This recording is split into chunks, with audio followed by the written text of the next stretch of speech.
अब देखिएगा अपने टॉपिक को हम आगे बढ़ाते हैं। हमारा नेक्स्ट टॉपिक है 4.17। कल आर्टिकल 4.16 तक हो चुके थे। अब नेक्स्ट टॉपिक हमारा 4.17 है। The set of all bilinear transformations form a non-abelian group under product of transformation। ये आर्टिकल हमसे ये कहता है कि जो set of all bilinear transformation form से non abelian group under the product of transformation. अब याद करिएगा बीएससी पार्ट 1 की, उसमें हम ग्रुप के बारे में जानने वाले हैं। ग्रुप के लिए 4 property closure axiom, associative axiom, identity axiom और इनवर्स एक्सिम होती है। और एबिलियन ग्रुप होने के लिए जो है 5वीं प्रॉपर्टी कॉम्पिटिटिव एक्सिम सेटिस्फाई होना जरूरी है। तो यहाँ पर हमसे नॉन एबिलियन ग्रुप अगर कहा गया है तो ग्रुप की 4 प्रॉपर्टी तो सेटिस्फाई हो जाएंगी, लेकिन जो कॉम्पिटिटिव रूल है वो सेटिस्फाई नहीं होगा। आप देखिएगा, अब हम इसे एक्सप्लेन कर रहे हैं। सेट एस ले लीजिएगा, let S equal to F1 F2 F3 dot dot be a set of all bilinear transformations. एक सेट एस ले लिया है जिसमें जितने भी एलिमेंट पड़े हुए हैं उसमें सारे जितने भी एलिमेंट होंगे वो सारे के सारे आपके बाइलिनियर ट्रांसफॉर्मेशन होंगे। सबसे पहले बात करते हैं क्लोजर एक्सिम की। क्लोजर एक्सिम के लिए अभी इससे पीछे वाले आर्टिकल में एक्सप्लेन किया गया था कि 2 बाइलिनियर ट्रांसफॉर्मेशन अगर होती हैं और उनकी आप प्रोडक्ट करते हैं तो it will be always a bilinear transformation. तो इसी कारण से आप इस चीज को आप दोबारा वेरीफाई नहीं करके दिखाएंगे, दोबारा प्रूव नहीं करके दिखाएंगे, आप इसे डायरेक्ट लिख देंगे वी नो दैट में डाल करके। देखिएगा, we know that the product of 2 bilinear transformation is always a bilinear transformation, so closure axim is satisfied। अब हमने पीछे वाले आर्टिकल के अकॉर्डिंग रूल लिख दिया है कि हमें ये पहले से ही पता है कि 2 बाइलिनियर ट्रांसफॉर्मेशन की प्रोडक्ट जो है वो एक बाइलिनियर ट्रांसफॉर्मेशन होती है, तो जो है क्लोजर एक्सिम सेटिस्फाई हो जाती है। जो ट्रांसफॉर्मेशंस होती है, कोई सी भी ट्रांसफॉर्मेशन हो, लीनियर ट्रांसफॉर्मेशन, ये जितनी भी लीनियर ट्रांसफॉर्मेशन होती है ये सारी एसोसिएटिव रूल को सेटिस्फाई करती है। ये तो इसके लिए भी हम वी नो दैट में चले जाएंगे। The product of bilinear transformation is associative. अब यहाँ पर रूल लिख देते हैं, एसोसिएटिव की सेटिस्फाई हो गई है। अब तीसरे नंबर पर आते हैं हमारी आइडेंटिटी ट्रांसफॉर्मेशन। आइडेंटिटी आपको पता ही है, आइडेंटिटी से कोई चेंज नहीं होता। तो आइडेंटिटी ट्रांसफॉर्मेशन जो I Z equal to Z से रिप्रेजेंट होती है, लेकिन यहाँ पर हमें दिखाना है कि जो भी ट्रांसफॉर्मेशन हम ले रहे होंगे वो बाइलिनियर ट्रांसफॉर्मेशन होगी। आप देखिएगा आइडेंटिटी ट्रांसफॉर्मेशन को किस तरह से बाइलिनियर ट्रांसफॉर्मेशन एक्सप्लेन करते हैं। Identity transformation is given by W equal to, देखिएगा आई जेड से एक्सप्लेन किया है, I Z equal to Z है। अब जेड को देखिएगा कैसे तोड़ा है, 1 into Z plus 0 upon 0 into Z plus 1। अब ये फॉर्म आपकी इस तरह की हो गई है जैसे कि फॉर्म आप ए Z plus B upon C Z plus D देते थे। इस तरह की बाइलिनियर ट्रांसफॉर्मेशन आपकी हो चुकी है। लेकिन बाइलिनियर ट्रांसफॉर्मेशन जैसा तो हो गया है, लेकिन इसके लिए शर्त होती है कि डिटरमिनेंट की जो वैल्यू है वो 0 नहीं होनी चाहिए। आप देखिएगा यहाँ से जब आप डिटरमिनेंट देखते हैं तो 1 की 1 से मल्टीप्लाई करेंगे, माइनस 0 की 0 से करेंगे। तो determinant is 1 into 1 minus 0 into 0 equal to 1 not equal to 0। So I Z is bilinear transformation. तो इस प्रकार जो आइडेंटिटी ट्रांसफॉर्मेशन होती है वो बाइलिनियर ट्रांसफॉर्मेशन के फार्मूले की तरह से ही बनी हुई है और उसका जो डिटरमिनेंट है वो 0 नहीं है। तो इस प्रकार से सिद्ध हो जाता है कि आइडेंटिटी ट्रांसफॉर्मेशन जो है वो भी एक बाइलिनियर ट्रांसफॉर्मेशन हो जाती है। अब चलते हैं इनवर्स में। W equal to F Z equal to A Z plus B upon C Z plus D ले लीजिएगा, साथ में शर्त डाल दीजिएगा कि A D minus B C not equal to 0। ये तो आपको बताया गया था, ये सबसे पहली शर्त होती है कि डिटरमिनेंट की वैल्यू बाइलिनियर ट्रांसफॉर्मेशन में 0 नहीं होनी चाहिए। अब यहाँ देखिएगा क्रॉस मल्टीप्लाई करके जेड की वैल्यू निकाल दीजिएगा, तो जेड इक्वल टू आपका F Z equal to W है, तो Z equal to F inverse W हो जाएगा। ये आपकी इनवर्स ट्रांसफॉर्मेशन हो जाएगी। अब इनवर्स ट्रांसफॉर्मेशन तो आ चुकी है, तो अब आप इसके साथ डेफिनेशन भी यूज करिएगा इनवर्स की। दोनों की अगर प्रोडक्ट करेंगे तो अगर आपको आइडेंटिटी ट्रांसफॉर्मेशन मिल जाती है तो एक ट्रांसफॉर्मेशन दूसरे की आइडेंटिटी ट्रांसफॉर्मेशन कहलाती है। अब ये सिंपल कैलकुलेशन है।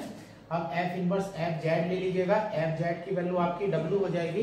अब एफ इनवर्स डब्ल्यू का फार्मूला अप्लाई कर दीजिएगा और डब्ल्यू की जगह अपना फार्मूला रख दीजिएगा ए Z plus B upon C Z plus D. अब इसे पूरा जब सॉल्व करेंगे तो ये वापस आपका जेड आ जाएगा, ये आई जेड आ जाएगा। इस प्रकार से आपका सिद्ध हो जाता है अब एफ इनवर्स और एफ की प्रोडक्ट अगर आप कर रहे हैं आइडेंटिटी ट्रांसफॉर्मेशन आ जाती है तो सिद्ध हो जाता है कि एक ट्रांसफॉर्मेशन दूसरे ट्रांसफॉर्मेशन का इनवर्स है। अब इस तरह से आप कह सकते हैं so F inverse is inverse of F. जो आपकी बाइलिनियर ट्रांसफॉर्मेशन होती है ये चार प्रॉपर्टी तो सेटिस्फाई कर रही हैं, चारों प्रॉपर्टी सेटिस्फाई कर चुकी हैं ये, तो आप इस आधार पर कह सकते हैं कि बाइलिनियर ट्रांसफॉर्मेशन का जो सेट होगा वो एक ग्रुप होगा।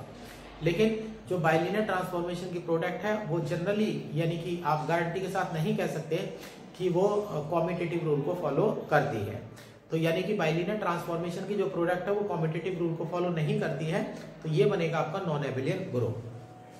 अब देखिएगा generally F1 F2 not equal to F2 F1, so set S is non-abelian group under product of bilinear transformation।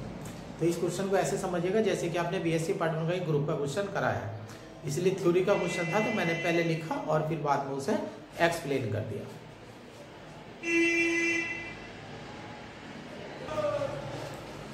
देखिएगा नेक्स्ट टॉपिक जो हमारा है आर्टिकल 4.18, वो आपसे कहता है डेफिनेशन बताएगा वो आपको फिक्स पॉइंट और इनवेरिएंट पॉइंट की। फिक्स पॉइंट और इनवेरिएंट पॉइंट, अब आप बाइलिनियर ट्रांसफॉर्मेशन पढ़ रहे हैं। बाइलिनियर ट्रांसफॉर्मेशन का formula W = AZ + B upon CZ + D होता है, जबकि डिटरमिनेंट AD - BC ≠ 0 होता है। अब ऐसे पॉइंट के बारे में सोचिएगा कि जो वैल्यू Z प्लेन में रहे वही वैल्यू जो है वो W प्लेन में ही रहने चाहिए। तो जो वैल्यू आपकी Z प्लेन में आ रही है ट्रांसफॉर्मेशन में के वाले फार्मूले में अप्लाई करने के बाद W की वैल्यू पर कोई फर्क नहीं पड़ रहा है, W ऐसा का ऐसा ही आ रहा है। तो ऐसी स्थिति में ये वाले जो पॉइंट कहलाते हैं वो फिक्स पॉइंट और इनवेरिएंट पॉइंट कहलाते हैं। आप देखिएगा इनवेरिएंट पॉइंट के लिए डिस्कस करते हैं। The points for which W = Z और Fz = Z are called fixed point of bilinear transformation। तो यानी कि जो ट्रांसफॉर्मेशन की क्रिया के अंतर्गत अपनी वैल्यू को नहीं बदलते हैं वो फिक्स पॉइंट और इनवेरिएंट पॉइंट कहलाते हैं। आप देखिएगा बाइलिनियर ट्रांसफॉर्मेशन हमने ले लिया W = AZ + B upon CZ + D और कंडीशन डाल दी है AD - BC ≠ 0। अब यहाँ पर आप फिक्स पॉइंट के लिए डेफिनेशन लगाने वाले हैं W = Z। अब W = Z आप जब लेते हैं तो यहाँ से आपकी एक क्वाड्रेटिक इक्वेशन प्राप्त हो जाती है। अब इस क्वाड्रेटिक इक्वेशन में आप दो कंडीशन के बारे में सोचिएगा। पहली कंडीशन आप ले रहे हैं if C ≠ 0। अगर C 0 नहीं है तो यहाँ पर आप सीधी धराचार्य का यानी कि क्वाड्रेटिक फार्मूला लगा दीजिएगा, यहाँ से Z की वैल्यू आ जाएगी। जब यहाँ से Z की वैल्यू आ जाएगी तो यहाँ से दो केस बनेंगे आपके। अगर A - D का होल स्क्वायर प्लस 4BC आपका 0 नहीं है तो ऐसे केस में एक पॉइंट प्लस लेकर के आएगा और एक पॉइंट माइनस लेकर के आएगा, तो there will be two fix point if A - D का whole square plus 4BC is not equal to 0। तो अलग अलग फिक्स पॉइंट प्राप्त हो जाएंगे। लेकिन अगर अंडर रूट के अंदर लिखी हुई वैल्यू अगर 0 हो जाती है तो फिक्स पॉइंट तो हमारा कंडीशन बन जाएगी 10th क्लास वाली कि समीकरण के जो रूट्स हैं वो इक्वल होने चाहिए।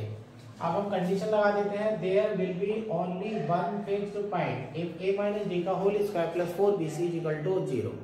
तो अगर C 0 नहीं होता है तो दो केस बन जाते हैं कि there will be two fix point और there will be only one fix point. अब एक स्थिति के बारे में सोचते हैं, second case if C = 0 and D ≠ 0, कि C की वैल्यू तो 0 हो जाती है लेकिन D की वैल्यू जो है वो 0 नहीं है। ऐसे केस में आप इक्वेशन नंबर 1 में वैल्यू डाल दीजिएगा तो यहाँ से Z = आ जाता है B/D - A। इस वाले केस में आपको ध्यान रखना है in this case infinite is also a fix point. आप देखिएगा ये वाली जो बात है ये किस तरह से एक्सप्लेन होती है। अभी आपने जो फिक्स पॉइंट के लिए लिया था वो W = Z लिया था, तो AZ + B upon CZ + D = Z है। अब चूंकि आप C की वैल्यू 0 ले रहे हैं और D ≠ 0 ले रहे हैं तो ऐसे केस में हो जाता है AZ + B upon C = Z। अब देखिएगा अगर मैं C को 0 लेता हूं और फिक्स पॉइंट की डेफिनेशन लगाता हूं और D को 0 नहीं लेता हूं तो ये इक्वेशन मेरी आ जाती है। अब इस इक्वेशन को मैं ध्यान से देखिएगा, अगर आप Z = रखते हैं, अगर यहाँ Z = रखते हैं, लेफ्ट में भी Z = रखते हैं तो आपकी इक्वेशन प्रूव हो जाती है इनफाइनाइट यानी कि इनफाइनाइट तो ऐसे केस में इन्फिनिटी जो है वो भी एक फिक्स पॉइंट होगा। तो यानी कि कंडीशन ये है, इस बात का विशेष रूप से ध्यान रखिएगा कि C की वैल्यू अगर 0 हो जाती है लेकिन D की वैल्यू 0 नहीं है तो ऐसे केस में जो आपकी कैलकुलेशन एक फिक्स पॉइंट दे रही है लेकिन दूसरा फिक्स पॉइंट इस केस में इन्फिनिटी होता है। तो इसलिए इस केस में दो फिक्स पॉइंट लिए जाते हैं, एक इन्फिनिटी वाला लिया जाता है और एक आपका लिया जाता है d/b माइनस a। तो इस तरह से फिक्स पॉइंट यानी कि इनवेरिएंट पॉइंट का एक्सप्लेनेशन हो जाता है।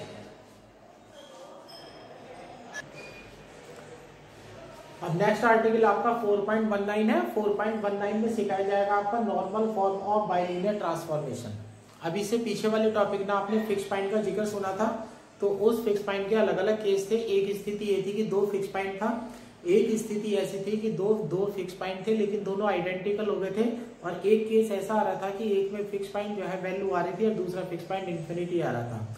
तो हमारे जो फिक्स पॉइंट आए हैं वो तीन प्रकार के आए हैं।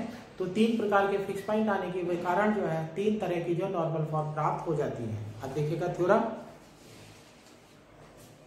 1, पहली थ्योरम है every bilinear transformation with two fix point alpha comma beta can be put in the form w minus alpha upon w minus beta is equal to lambda z minus alpha upon z minus beta. यानी कि कोई सी भी bilinear transformation अगर आपके पास है और उसके पास दो फिक्स पॉइंट अल्फा और बीटा है, तो ये जो ट्रांसफॉर्मेशन है उस ट्रांसफॉर्मेशन इस इक्वेशन के रूप में लिखी जा सकती है। ये हमें प्रूव करने जा रहे हैं। अभी पीछे वाले आर्टिकल में आपने फिक्स पॉइंट के बारे में बात करी थी, तो फिक्स पॉइंट में वो पॉइंट होते हैं जो ट्रांसफॉर्मेशन के अंतर्गत नहीं बदलते हैं। इस आर्टिकल को करने के लिए हम इनवेरिएंट ऑफ क्रॉस रेशियो का यूज करेंगे, जो कि कल के आर्टिकल में होमवर्क दिया गया था और उससे पहले क्रॉस रेशियो को एक्सप्लेन किया गया था 1 2 3 4 की टर्म्स में। अब दो फिक्स पॉइंट है अल्फा और बीटा, तो यानी कि जेड प्लेन में अगर मैं जाऊंगा तो जेड प्लेन में अल्फा और बीटा भी मुझे जैसे के जैसे रहेंगे वैसे के वैसे ही डब्ल्यू प्लेन में रहेंगे। तो मैं दो तरफ से 4 पॉइंट उठाने वाला हूँ। एक तो जैसे जब मैं जेड प्लेन में जाऊंगा तो एक मेरा अल्फा हो जाएगा, एक बीटा हो जाएगा, एक जेड हो जाएगा। दूसरी तरफ जब मैं डब्ल्यू प्लेन में जाऊंगा तो अल्फा और बीटा को तो मुझे बदलने का कोई अधिकार नहीं है, क्योंकि अल्फा और बीटा मेरे फिक्स पॉइंट है। जेड की जगह मैं डब्ल्यू डाल देता हूँ। और तीसरा एक चौथा नंबर का एक पॉइंट और ले लेता हूं मैं गामा। जेड प्लेन में जाकर के उसे मैं गामा ले लूंगा और ये मान लूंगा डब्ल्यू प्लेन में जो उसकी इमेज प्राप्त हो रही है वो डेल्टा प्राप्त हो रही है। देखिएगा let the fix point let the points alpha beta gamma z are mapped into points alpha beta delta gamma. तो देखिए अल्फा फिक्स पॉइंट ने नहीं बदला है, बीटा फिक्स पॉइंट ने नहीं बदला है, गामा बदल करके डेल्टा कर दिया है, जेड बदल करके डब्ल्यू कर दिया है। अब अपने पीछे वाले आर्टिकल का रिजल्ट यूज कर लेते हैं। Since cross ratio is invariant under bilinear transformation then. अब बाइलिनियर ट्रांसफॉर्मेशन में 4 एलिमेंट आपको लेने होते हैं। 4 एलिमेंट अब यहाँ पर इस तरह से लेंगे आप कि डब्ल्यू का कॉम्बिनेशन अल्फा के साथ आ जाए, डब्ल्यू का कॉम्बिनेशन जो है बीटा के साथ आ जाए। अब देखिएगा यहाँ पर ऑर्डर देख लीजिएगा, इधर डाला गया है w अल्फा डेल्टा बीटा, इधर डाला गया है z alpha gamma delta. w बना है z से, अल्फा से बना है, डेल्टा गामा से बना है, बीटा से बना है। दोनों तरफ अल्फा और बीटा की वैल्यू में कोई बदलाव नहीं आया है, क्योंकि अल्फा और बीटा जो है आपके वो इनवेरिएंट पॉइंट है। अल्फा बीटा आपके इनवेरिएंट पॉइंट है। हम इसमें क्रॉस रेशियो खोल देते हैं। क्रॉस रेशियो में देखिएगा w माइनस अल्फा सही है, इधर z माइनस अल्फा सही है। ये देखेगा साइन अपोजिट है, यहाँ भी साइन अपोजिट है। इसका माइनस और इसका माइनस कॉमन लेकर के अगर आप काट देंगे तो आपकी वैल्यू बन जाएगी। अब इस तरह से फॉर्म आपकी आ जाती है। ये पूरी वैल्यू जो है इसे उठा करके आप लैम्डा ऐड कर लीजिएगा। इस वैल्यू को आप लैम्डा ले लेते हैं तो इस तरह से आपका बन जाता है w minus alpha upon w minus beta is equal to lambda z minus alpha upon z minus beta. इस तरह से हो जाता है। अब लैम्डा यहाँ पर एक अननोन वैल्यू है, उस लैम्डा की वैल्यू निकालने के लिए कंडीशन का प्रयोग करते हैं। आप देखिएगा लैम्डा की to obtain value of lambda be observe that. अब डब्ल्यू के फार्मूले में देखिएगा, जब आप ट्रांसफॉर्मेशन लेते हैं तो w equal to a z plus b upon c z plus d transformation लेते हैं। अगर आप इसमें z इक्वल टू माइनस का d अपॉन c रख देते हैं, यानी कि बाइलिनियर ट्रांसफॉर्मेशन आप पढ़ रहे हैं तो सारे रूल आप बाइलिनियर ट्रांसफॉर्मेशन के लगाने के लिए फ्री है। अब यहाँ पर अगर मैं z की जगह माइनस का d अपॉन c रख देता हूँ तो डिनोमिनेटर में 0 बन जाएगा, w की वैल्यू इनफाइनाइट आ जाएगी।